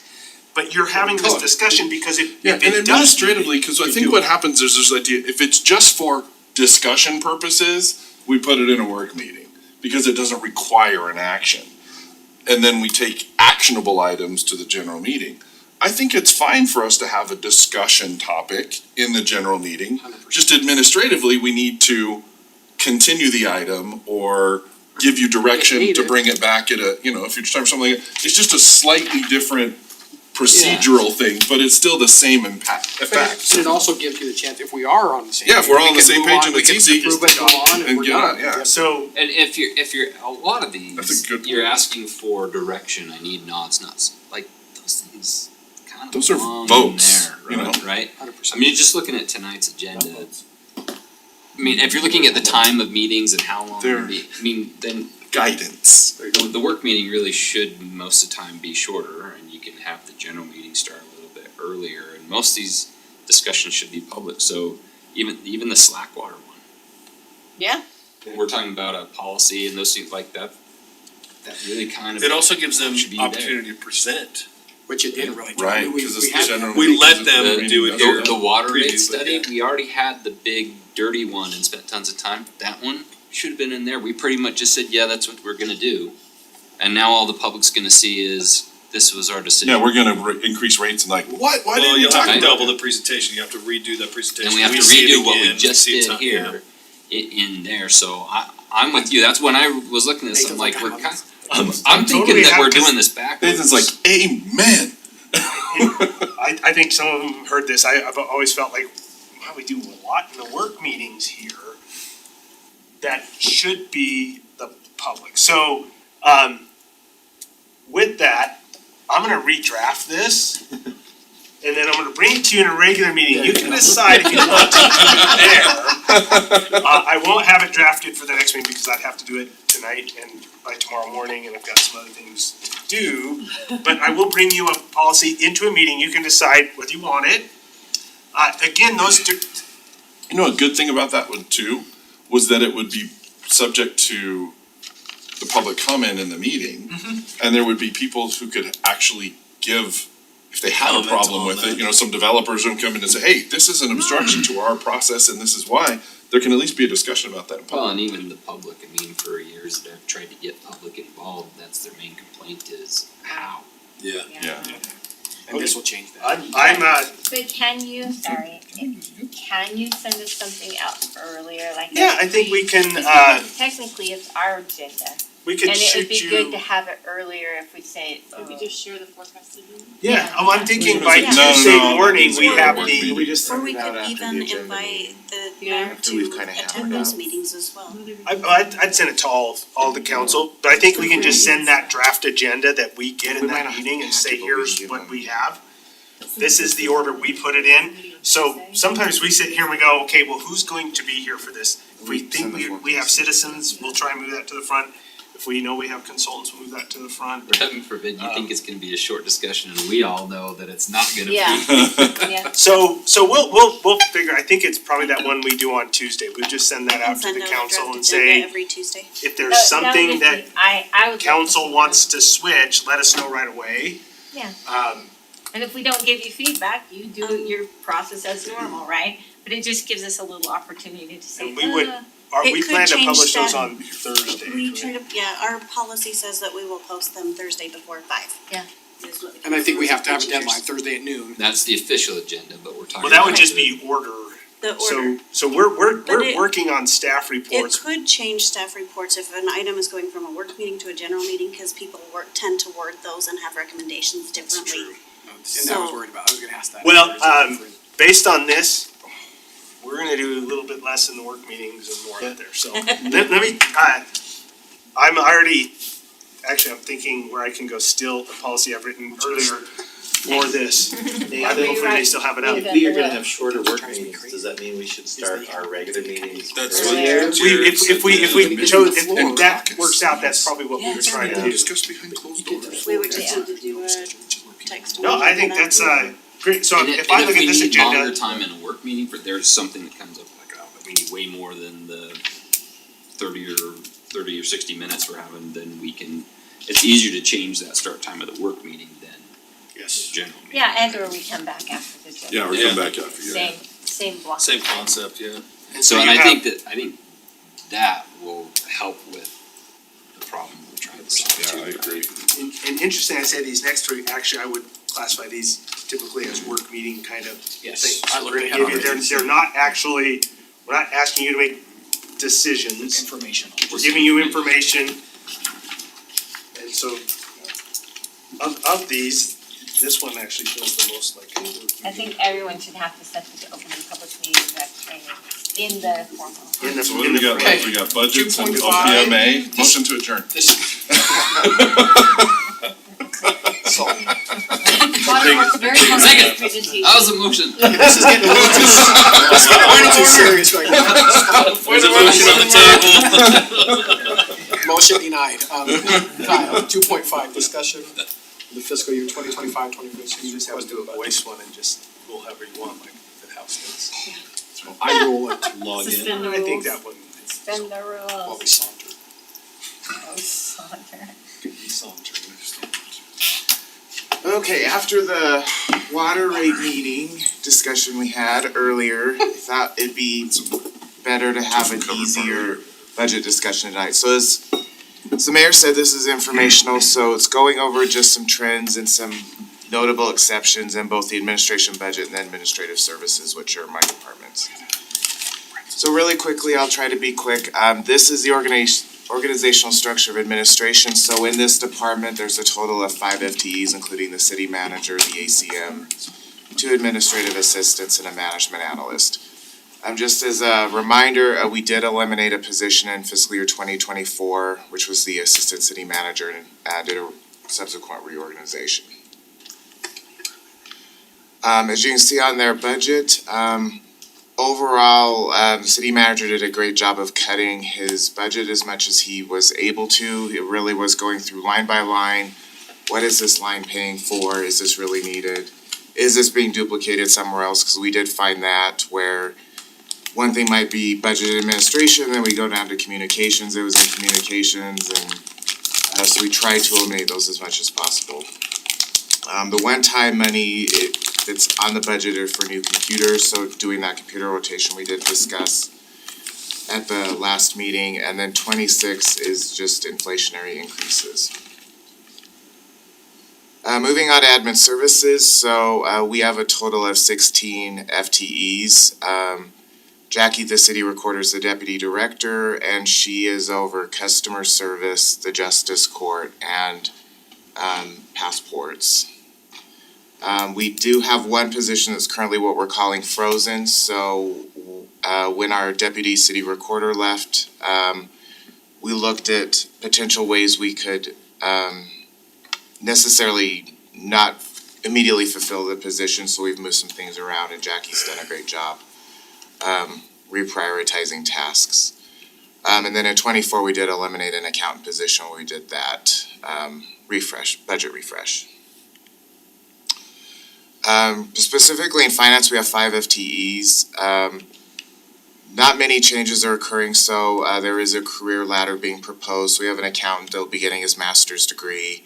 So the proposal would be to move them to an accountant two. He's already fulfilling the accountant two duties. And then our treasurer also did receive her bachelor's degree last year. These have not been promised to employees, these are just proposals I have. As you can see, we had an operating decrease of about 28,000. We did switch credit card processing companies last year. We're using a state contract vendor, so we're saving a significant amount there. Unfortunately, the utility billing processing was already on the state contract vendor, so we're not seeing those same decreases over in the water fund. And then in 26, it's anticipated inflationary increases, there's no major changes there. With the city recorder, there was also some operating decreases, so city recorder looked at her public notices and with some of the changes that have been made at the legislative level, she decided her budget didn't need to be as high as it was. We also had a one-time codification expense in 24, and then same as finance, credit card processing fees have decreased due to switching credit card processors. One notable thing for 26 is there is an election coming up. City recorder made an estimate on election cost of 85,000, but we really won't know until the election gets closer. We can have discussions with the county on what they'll charge us for that. Wasn't it like 130 something thousand less? It was 2 like years ago. 85 or something. We're budgeting what we think. Okay. So it goes to the county. And We don't have to have that election, do we? in customer service, there is one employee that might be eligible for a career ladder. They haven't met all of the qualifications yet, but we try to put the career ladders in if they're going to meet them, so we aren't hit with a budgetary impact that is unfunded. And in 25, they do have a couple small operating decreases, and we're no longer selling radon kits, so the budget to purchase those has been eliminated. And then we had a travel budget, but there's really nowhere for the customer service agents to travel to. We do have some training funds in there, but travel's not needed for this department. And then in justice court, there is a potential career ladder for one of the judicial assistants. There are some operating increases with the court that are expected. One is we do pay Draper City for our judge, so we pay 35% of her salary. It's based off of caseload, so that may change over time. We also found that we're having more jury trials than we were anticipating. So, and the budget was woefully inadequate to cover those, and jury trials are fairly expensive, so this is a request to increase that line item 1,500 to cover any trials that come up. Is there any revenue with jury trials? Any Other reimbursement than- from state or district or nothing? I think he's got a slide on that. Yeah, You're gonna love it. There's no revenue for this at all. Well, not enough to cover the costs, but we'll get to that. So one thing I do is we don't have a lot of areas in my departments that have revenue associated with them, so I do look at the two we do have on what costs are being covered. So, and these are just direct costs, so it doesn't look at those indirect costs. It also needs to be factored if we were going to do a full analysis. This is just I call it a barometer just to see if it warrants more investigation or if it's covering its costs. So this is our passport function, so as you can see, it does generate funds for the city. Of course, the amounts up there would be much less if we factored in administrative support such as finance. For example, customer service will cover the passport agent when she is on vacation or is sick.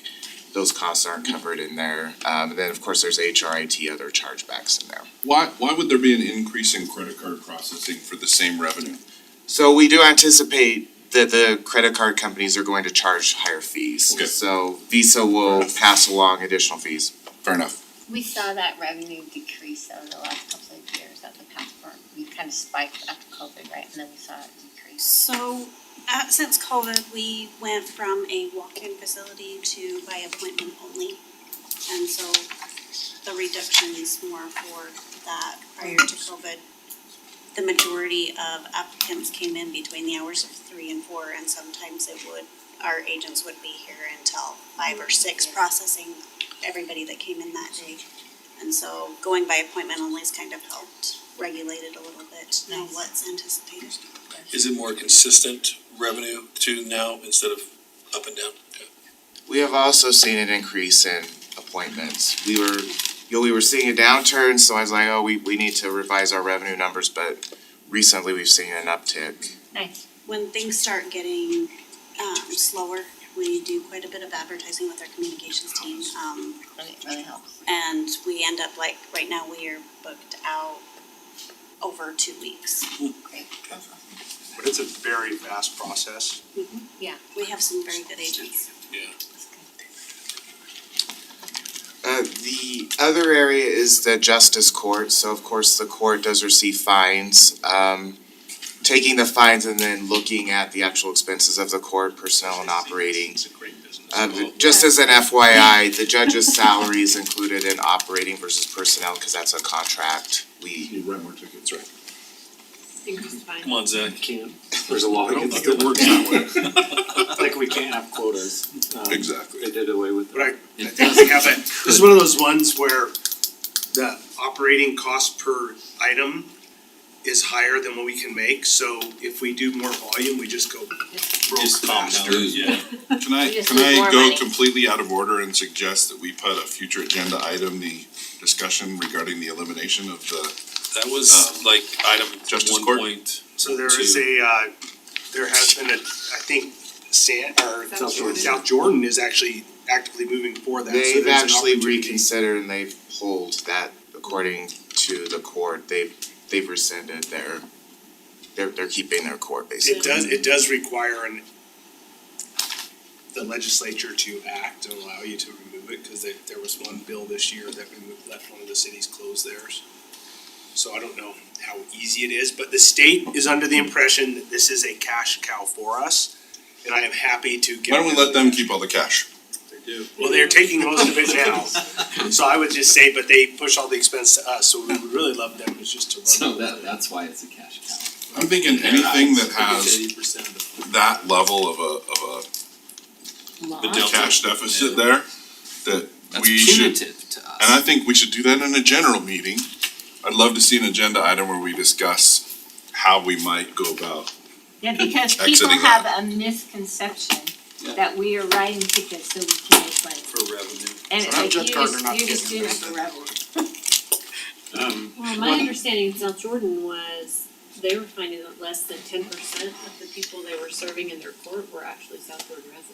There That was a survey over the last 8 years, and I think it was 17%. 17. Over 8 years. Over 8 years were actual South Jordan residents. Because that's been the argument, right? We want it to be convenient The for our community residents. Frustrated Harriman residents with traffic speeding through South Jordan?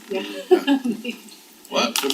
Part of the reason why we went to the administrative code enforcement program is to move away from the criminal process, and because the administrative code enforcement process is effective.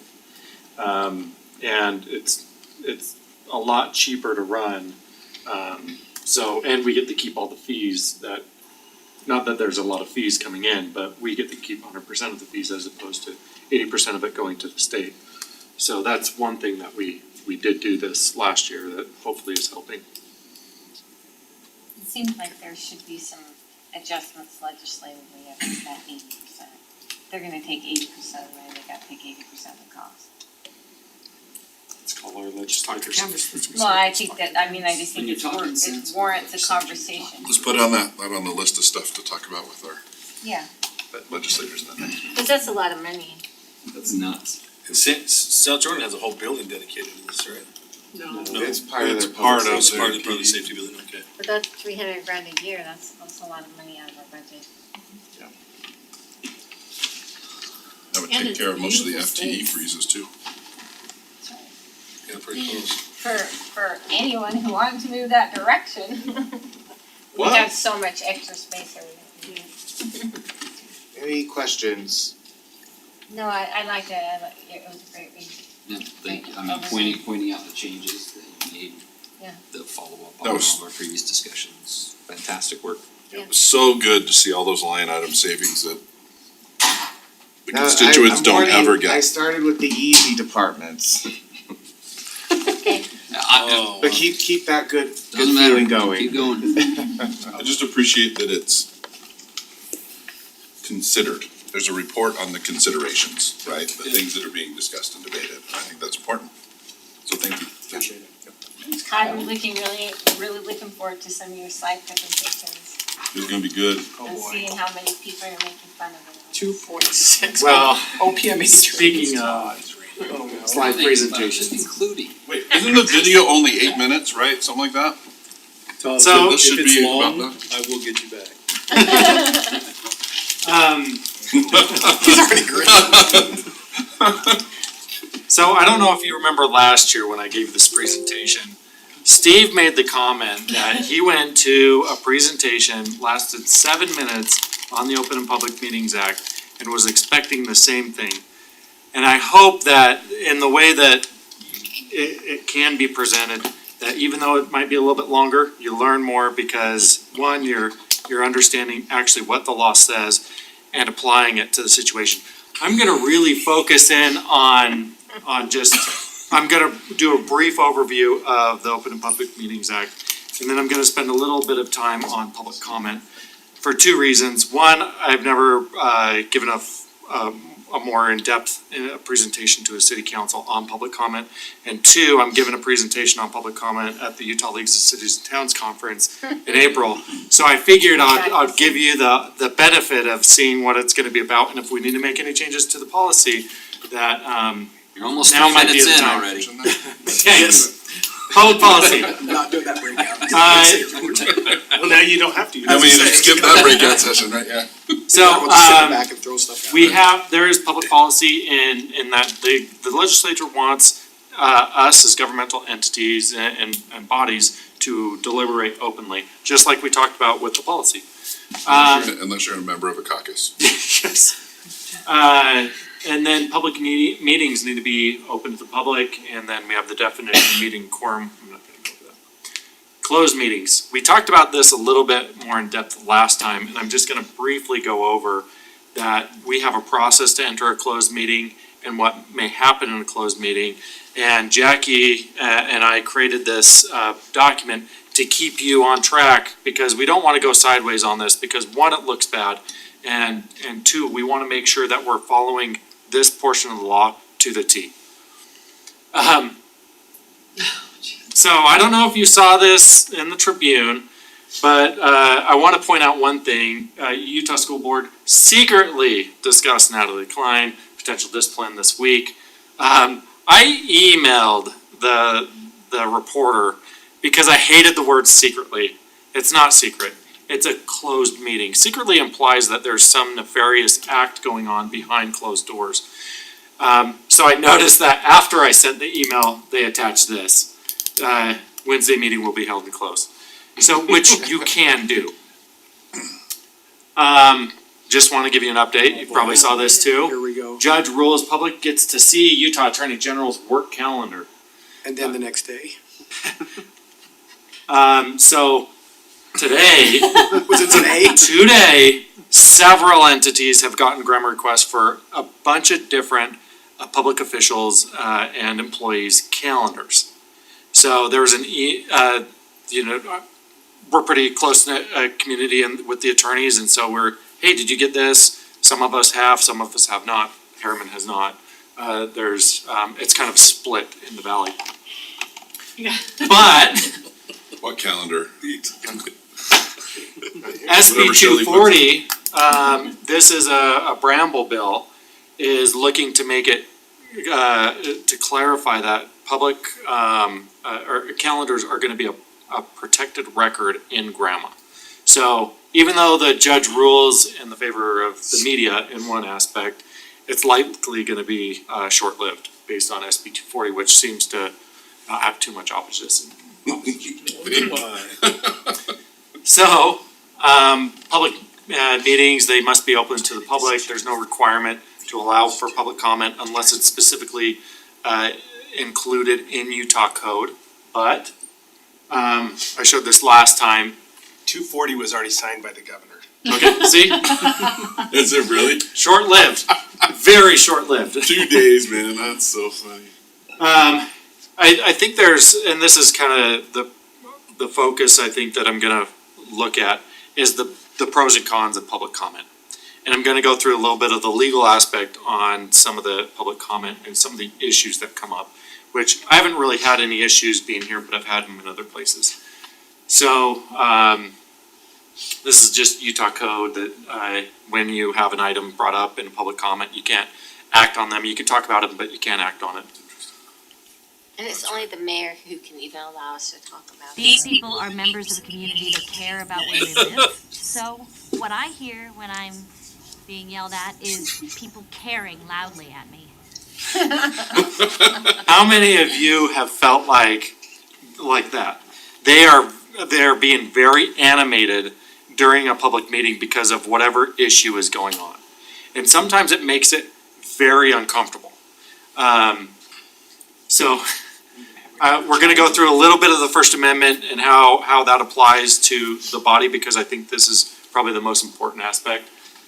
First off, this is the United States of America. We have a First Amendment constitutional right to say what we want.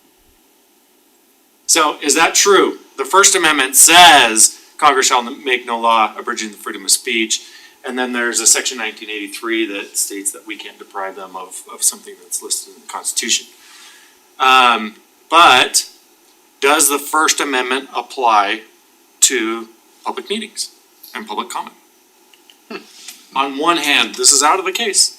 The Constitution does not grant members of the public generally a right to be heard by public bodies making decisions of policy. Is that surprising a little bit? Very much so. Kind of bad. On the other hand, states can mandate public comment, and councils can and often do impose public comment periods on themselves. In Texas, there's a requirement that municipalities allow comment on every single agenda item. And when I gave this presentation, I presented with someone from Texas, and they have to allow, I think they start at noon, and he's like, sometimes we go till midnight just on public comment. Holy moly. So Utah requires public comment on certain things. Last year, if you remember, there was a public comment bill that specifically pointed out to school board meetings that you have to allow for public comment. For municipalities, there's gonna be specific areas, like rezones or, certain text amendments, those type of things that are required to have a public comment. There are some exceptions to this First Amendment right, freedom of speech. Here they are. So we're gonna play a little bit of a game. At a Q&A, these are all based on cases. At a Q&A with the re-elected mayor, a resident was asked to leave by one of the officers. On her way out, the resident looked at the officer in a fierce kind of way, like that, and muttered, "A-hole, son of a bee," and Opie Taylor-looking mother effer to the officer. Now imagine you are hearing that type of language in a public comment. What's the triggers? Like, are you gonna do something about it as the chair? Can you do something about it? And so what do you think? Do you think this is a protected freedom of speech or not? No. We have to have decorum. It is protected. Oh my gosh, Yep. that's crazy. Okay, this is my favorite. Change, Mr. Fobble. You attorney. How do you expect mother like me, a white mother, to come in here and advocate for people and explain to them that you're up the lanes, mother? That's why I got my sign for you, Mr. City Attorney. 242 USC 1983. Correct citation. City Attorney. You, City Attorney. Mr. Fobble. Everyone should know that you live off a Pasadena on you. Can we cut out the bleeps? I can't understand what he's saying. That was the condensed version, and I can't tell you how long it took me to bleep all those out. Oh, you bleeped those out? I did. Wow. So that was unedited and you were. It was unedited when I was listening to it. Your wife So, said, "What are you listening to?" is this protected or not protected? Protected. I think it's protected. How was it different than the first? Yeah. Okay, yes and no. Cause it's not on the 'Cause way he's out, going the other after- one was leaving, and So- he's actually addressing. He threatened the city attorney, well, I missed that. I couldn't Yeah. hear that part. so at the very end of the bleeping, he said, and you live at this address in Oh. Pasadena. Oh. And then in a subsequent meeting, he said, I'm gonna F you up, That's a- So and there's a threat there. so that's the reason why it was protected, not because you heard all the bleeps before. That would be the bailiff going and helping that person. At what point in time Hold can its own. you, Cut him off. well, you either, cut them off or or correct, say, correct their language, or ask them to correct their language? We'll get into that. Okay. I think you can ask them to correct it. You can anytime. ask You have them freedom of all. speech I too, don't think right? that guy's gonna respond to your No. request. Well, But, and but- to be, Well, I know how he's gonna respond to to your be, request. to be direct, case law has indicated that even a slight pause in public comment can trigger that violation of a First Amendment claim. This is an interesting one. So if you were interrupting them, To speak to you all about my deep concerns about the unrestricted, unrestrained immigration of people from the Middle East. Secondly, it turns out that Amarillo, the Yellow Rose of Texas, has the highest reported incident of rape in the state of Texas. Want to know why? It's very simple, just like it is everywhere else, because they have the largest ratio of Muslim migrants to indigenous peoples living there. That's why. Twin Falls, Idaho, it's on their local news, 5-year-old girl kidnapped and raped by 3 Syrian Muslim boys ages 13, 9, and 8. The 13-year-old raped her, he was old enough to do that. The 9 and 8-year-old, who were not old enough to ejaculate, urinated in her mouth and all over her body. They pinned Realize her. that there are children watching on TV. We don't. So what do you think? Protected or not protected? It's gotta be protected. Not protected. I think it's not protected because at the school board meetings, some people have tried to read things that are found in books in their school libraries.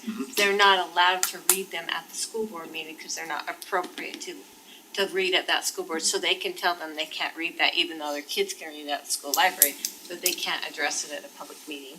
Yeah. So even though it's uncomfortable, and I have, when I gave this presentation with the Texas attorney, he just had someone come in, very, very difficult to listen to. It was basically, the topic on the agenda item was something to do with victims of sexual abuse, and that the city wanted to put some money towards that. So a guy came in, dressed up as a female, and then started saying something like, I'm a victim of sexual abuse because of, I was with my boyfriend, and even though I dated him for 6 months, I told him no, but I kind of like it was just really graphic and difficult to sit through. And in Texas, they just let him go. It was on an agenda item, and he gave comment. He was trying to extremify this. And when you Google public comments in council meetings, you're seeing more and more of this. So that's why I think it's really important for you to consider maybe what you can do. So So it's not. so that was. How is that not protected? What's the trigger then? What was the difference between that not being protected and the previous one being protected? so that one, the one in Texas was protected speech. The one we just heard. So and that one was protected. Sorry. Yeah. I think I said- Okay. yeah, my bad. So, you're so if the school board tells them, no, you can't read that, that's a violation, they can't read Yeah, it. there's a case on that. Cause that's happened several times. I think I have a clip in a school board meeting. somewhere. Hey, That would be so I fun. need a civil So, action attorney. Gonna get so, together with the So, school, against the school. in the realm of the legal world and looking at this, there are some things that are more restrictive as far as the government can't restrict someone's freedom of speech. And that's typically when you get a traditional public forum. So that's gonna be your protesters out in the city park or something. They have a right to be there and they can do a lot as far as their First Amendment right. I see police nodding their head because they will not go and interrupt them from doing that. I wanna talk about specifically these two, designated public forum, limited public forum. There's a small distinction between the two. And it and it boils down to this question. Is comment, public comment period classified as an open mic?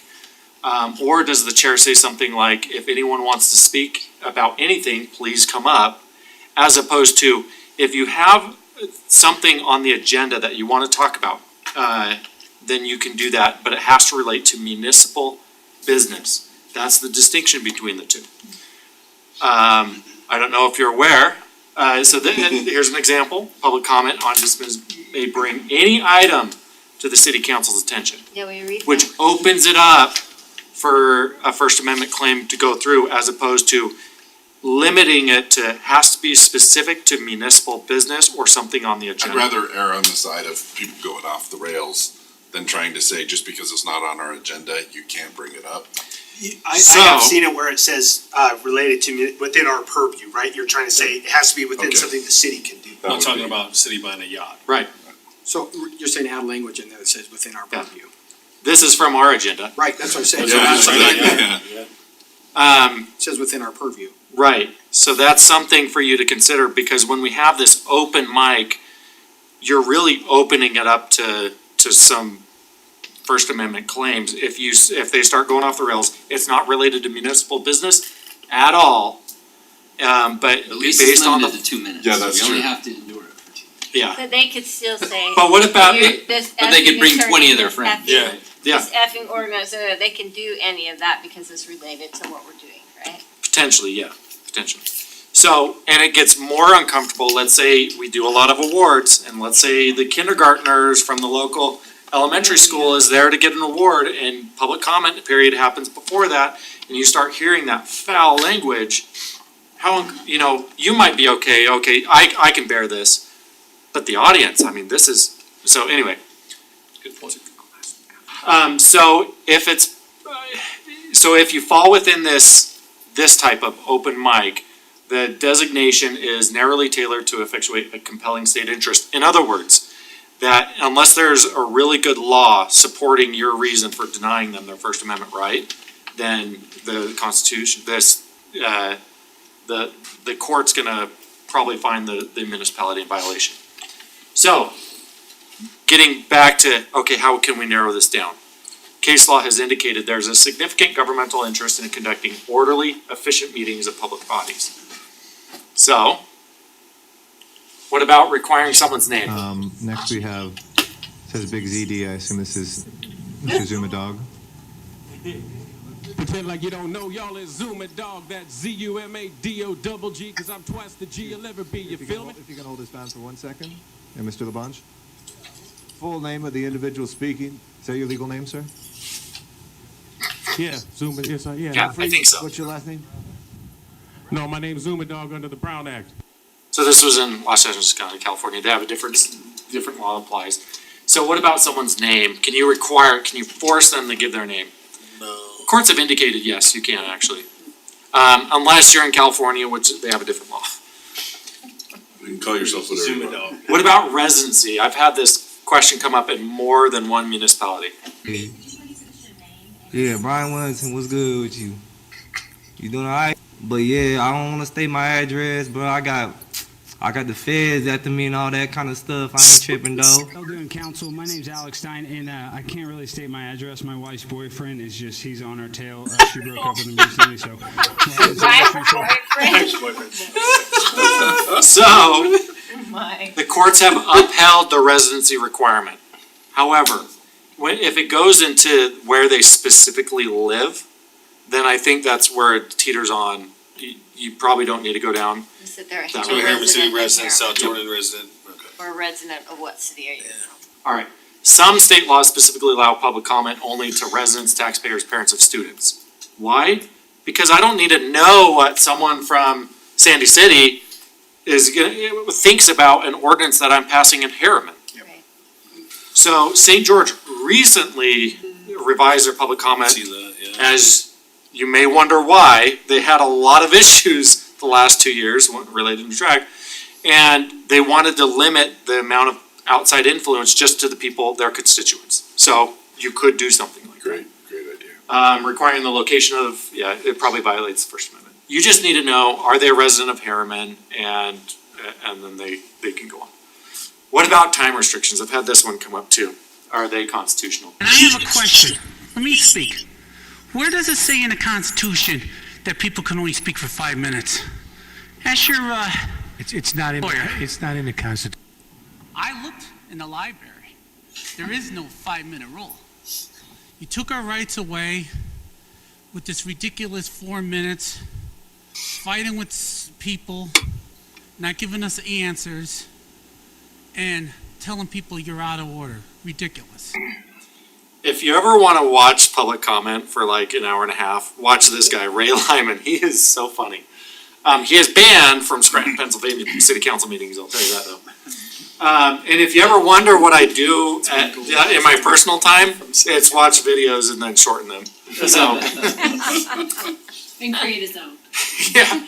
So, is a time limit for speaker a reasonable time, place, and manner restriction? The courts have said yes, because we want orderly, efficient meetings. What time is that? Typically in case law, I've seen 3 to 5 be constitutional. 2, I don't know if I've seen any cases on that. So that might be bordering the lower side, but as long as you're offering them time, then yeah. A question I had emailed me is, well, what about a conglomerate time between those of you in favor of this, raise your hand, kind of like what they do at the legislature. Those of you that are against it, raise your hand. I'm going to allow 3 people on this side, 3 people on that side to give public comment. Yeah, I think that's valid. Or can you say, I'm going to give 30 minutes for this item, and once that 30 minutes is up, then you're done? Yeah, you can probably do that too. What about profanity and vulgarity? I don't like obscenities just as much as you don't like No, them. it drives me crazy. I have kids. Right, but I've got my little 3-year-old, I'm going through the park, and someone's like, hey, my and the guy's, you my you head. Parks and Rec is so low. So courts are split on this question. Split on profanity and vulgarity. I was recently, last week, emailed, because I gave a presentation at it was an international municipal conference. I've been getting a lot of emails from people around the country. Last one in Minnesota. And that it goes to this, they're like, this person keeps coming up and giving racist, obscene speech. Can I do something about it? I said, well, I'm not located in your jurisdiction, but maybe, depending on where you're located. In the 10th Circuit. It's lawyer speak. Yeah. Maybe. Yeah, it depends. It depends.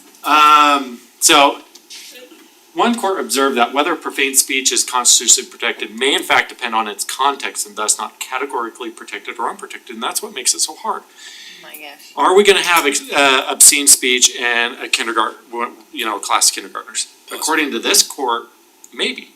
So that's what makes obscene speech very, very difficult. Irrelevant comment. I'm almost done. This is a good one. Yeah. What up, council? My name is Chad Kroger. My dog JT and I seek your counsel to help solve a massive internal conflict within our squad. But there's a nasty hole in our fuel mag. His name is Kevin. He's a schmoll, and we have to boke him. Vaccination, freak a leak. I want the vaccine in my life. I want the vaccine for my wife. I want to vaccinate you all day long. Vaccinate you while I wear my thong. I wear my thong. Oh my gosh. She screamed for 3 minutes. I'm Chad's buddy JT, and I'm having kids. My girlfriend is pregnant. Evan, help us. Now, this cigar, it costs more than all of your houses. As someone in my profession, Mayor Wheeler has been a great inspiration. A few months ago, I was involved in a motor accident. Portland, of course. Our last speaker is Gene Simmons in Van Nuys.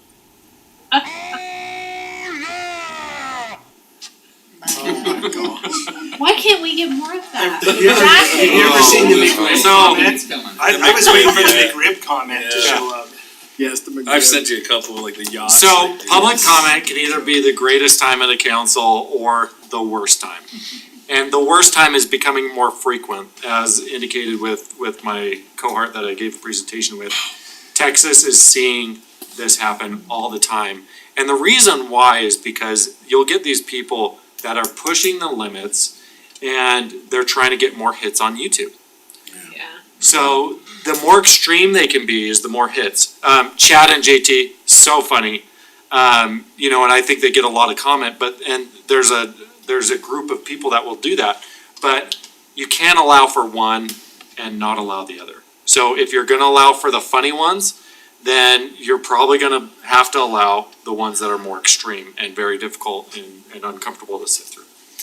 But is that the initial proclamation saying that has to be germane to city business? Right, and so all those, limit some of that. even the funny ones, if you have in your policy that it needs to relate to city business within your purview, you're gonna exclude all those great comments, but you're also gonna exclude the ones that are pushing the border on the other side.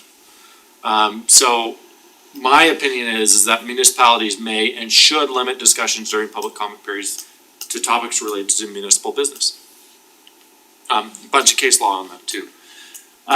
So to generally preclude irrelevant comment, like in your policy, we're not gonna listen to anything irrelevant, maybe vague and overbroad. So it needs to avoid those pitfalls, you need to look at things that are something that's specifically related to an agenda items, needs to relate to municipal business, to try to show that, okay, it's not vague and overbroad, but it has to relate to us. And it makes all of you a bunch of hypocrites, except for Dana and Jamie. Ms. Krause, you also yelled at me the last time I was here for taking off my mask, but here's a picture of you right here on Facebook with a crowd of people. That's it. With no mask on. This is my Excuse me? time and I don't No. interrupt you. Here's another picture No. with you with a no mask on. I'm sorry, Ms. Vaught, you are done. If you are going to sit there and disparage a member of our school board, then you can sit down. If you have something effective to say, I am not going to sit here. Can we have a police officer, please? So was she out of line? Yeah, I want to see what the officer does. The officer walked up to her, and the lady that was yelling at her just got off the stand and walked away, so they allowed her to finish her public comment. So that's what happened. If the officer would have escorted her, hands down First Amendment. claim. Yeah. But he knows that, or should, I mean. So, you guys- yeah, you guys get trained. courts have said this about criticizing public officials. If you can't say something nice, don't say anything at all. That has never happened, and courts have actually said this. Public officials may need to have thicker skin than ordinary citizens when it comes to attacks. Amen. And it is asking much of city council members who have given themselves to public service to tolerate profanities and personal attacks, but that is what is required by the First Amendment. Wow. So even when you are personally being attacked, Sherry this, and this, and Lauren this, and this, that's hard to listen to, but that's what the First Amendment requires. That's okay. I think this is the last point as far as the retaliation claim. And I think this is important because it shows you where First Amendment claims are going to. So Patricia McIntosh expressed her concerns about the commission. This has happened right after the insurrection. Pryor's invitation and endorsement of the Proud Boys, a group that has been designated as an extreme group and a hate group, she requested that the commissioners make a public statement condemning the group's violent behavior. And so you'll listen to her and what their reaction was. Will you please make some sort of a public statement for the community that you do not accept the behaviors? I mean, you can say that we don't have Proud Boys around our area, but there are obviously Proud Boys around the country causing problems. And for them to have been invited to speak, I'm not a gun owner, but I can certainly appreciate people's wanting to have their gun rights protected. But I would think everybody in this country would have to realize that permission has been given to these activist groups to do more with their guns than go out hunting. So you see someone brandish a weapon to kind of like, yeah, I'm not taking you seriously. Well, she sued, and after the district court denied the commissioner, the Klaus's motion to dismiss, Klaus appealed it, saying it was a Zoom meeting, it was during COVID, I wasn't being serious, there's no threat, the Sixth Circuit held, the facts alleged in the complaint also demonstrate that Klaus's threat would deter a person of ordinary firmness from speaking at future meetings. And this is plausible, and it is plausible that Klaus is not entitled to qualified immunity because it was clearly established. So that's how serious the First Amendment is. And, you know, we're from Utah. I was presenting this with Texas, and he was like, we basically carry guns everywhere we go. I know in Utah we love our guns too. Can you imagine going through that and then getting a First Amendment claim, and then the court saying, the Sixth Circuit Court, like the higher court, that, yeah, he's probably not entitled to qualified immunity either. That's it. Any questions? Thank you, Todd. At what point in time can you leave the room? Say you're being attacked, get up and leave, or if a quorum leaves, or how does that work? Very good point. So in Texas, when this guy came up to talk, kind of disparage people who have been victims of abuse, there were several council members that got up and walked out. Not enough, they kept a quorum there, but there were a couple of them. Their boards are like huge there, so I think it was like three of them left. Totally fine. When you stop the meeting and because the quorum leaves, then I think that's going to be a problem. So if your sensitive ears can't handle it, you can leave, but everybody else has to I'm gonna leave and let Sherry deal with you. Yeah, but I had a video related to Sherry's comment earlier that I didn't know if I left it in. But it was a lady, it was going through this book and how books are inappropriate in schools. And so this lady who wanted a lot of books removed read from a passage of like Georgia's Peaches or something like that. Very graphic book. And, you know, this is a school board meeting, and she got cut off based on, you know, we don't do obscene speech here. She sued, won, because she was cut off short. Yeah. So, so it kind of goes to the point of what is obscene, and are those standards shifting? Because a lot of the old case law is like in the 60s and 70s, and you kind of see a shift changing from how they defined obscene back in the 60s and 70s versus how they're defining it. Just It's leave probably a PG-13 bad movies shift and, then, yeah, right? it's 'Cause right things there. that are obscene, if you Yeah. walk down the high school halls are obscene. Sitting next to Steve, I've heard obscenities, lots of them. You're on the other, yeah. So, that's why he's on the other end of the other meeting. Thanks, Todd. That was awesome. That was actually. Is It was long, but it was actually very interesting, Is it your compelling. birthday today, too? It was yesterday. Oh, it's yesterday? Happy Birthday. birthday. His birthday. Other Pisces, right? Happy 35th. Happy birthday, Todd. What it says on your door. 35th or 29th? What? No, I'm 38. Oh. Yeah. So I looked at the average life expectancy, Oh, and you're turning. I'm right on top. So I'm only going downhill now. Okay. So. Okay. Wow, I'm Okay. really in trouble. Yeah. Buying a new car next week. I was last one of the is just 6.7, legislative update. Do we want to go much with it? there's not much, there's a lot of craziness going on. Yeah, today's. 185 is probably the most important. And where has that Are you talking moved at all? about the building? So we got an inspector? email, so this is regarding third-party inspectors on. 35. So, the current negotiations are, so what the bill I think currently says is that a developer can contract with a state-approved person and, but there's no municipal involvement. So they get to pick from this list, which from the city standpoint is, well, that's like basically a health inspector, owner of a restaurant picking, owner of a restaurant picking their own health inspector. Problematic. So now their current language that they're looking at is the city has a list of at least 3 people approved to give inspections.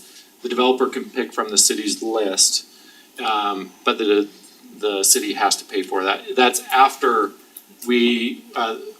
after the 3 days, because we're supposed to do inspections within 3 days, so that would be on the 4th day the developer could do that. And this really we're not. I think we're getting our inspections within a day. Yeah, we're not concerned about that. I think one of the questions that came up is that triggers on the foundation.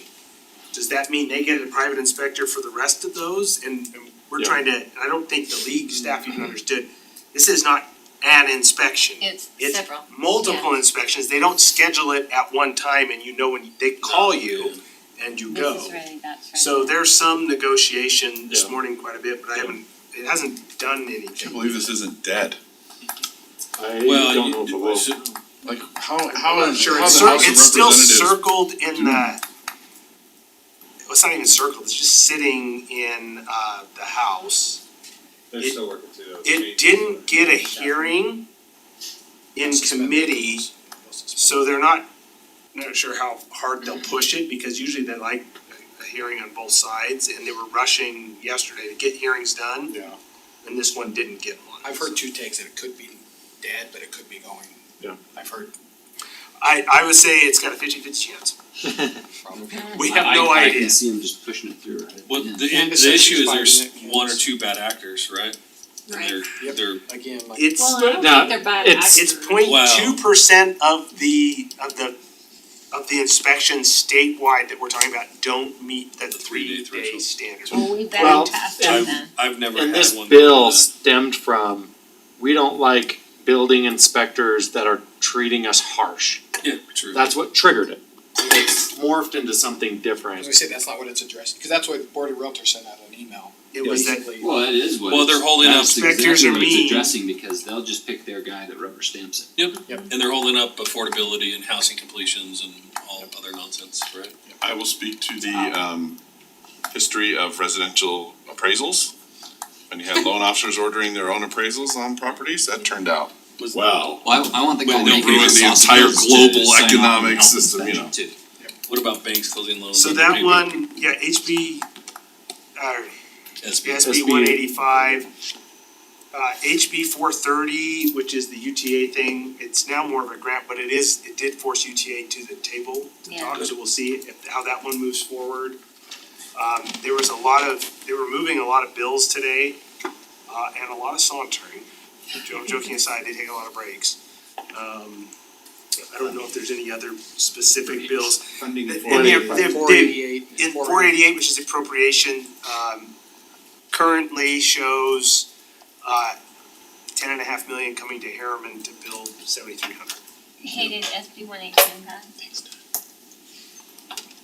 You didn't get excited, we thought you'd get a little more excited about 10.5 million for 7,300. My personal bill, I told, so Birkeland's daughter got a ticket for having another teenager in the car against Utah. So she thought, I hate this law. So she tried to change it to allow for at least, well, before it was, more teenagers in the car. And then she said, well, I'll just have one, because that's what other states are doing. And it went to committee yesterday, and she's like, look, it's more safe because you're having less teenagers. Like if four teenagers had to drive to Ogden, then there's more of a chance to get in a wreck, so why not, two vehicles? And then the lady that gave comment, she's like, well, it's actually a 20% increase in